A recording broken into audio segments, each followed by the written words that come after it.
Tere! Minu nimi on Kaja Kiho ja ma soovin, et Eesti riik keelustaks karusloomakasvandused.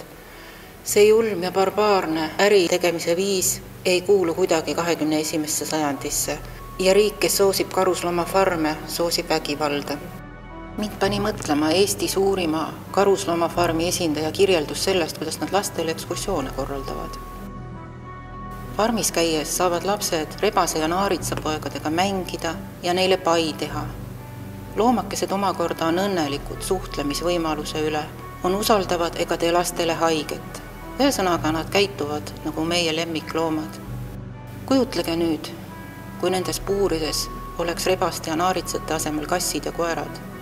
Või kujutlege loomaomanikku, kes oma kassi või koera peaks pisikses traatpuuris terve elu. Laseks tal saada järglasi, keda hoiaks samuti puuris.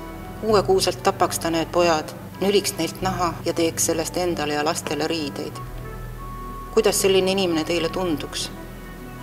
Usun, et ei peaks teda normaalseks. Kuid kas see, et karusloomafarmide puhul ei ole tegemist üksikjuhtumiga, vaid kümnetesse ja sadadesse tuhandetesse ulatuva väärkohtlemisega, teeb selle kuidagi vähem taunimisväärseks?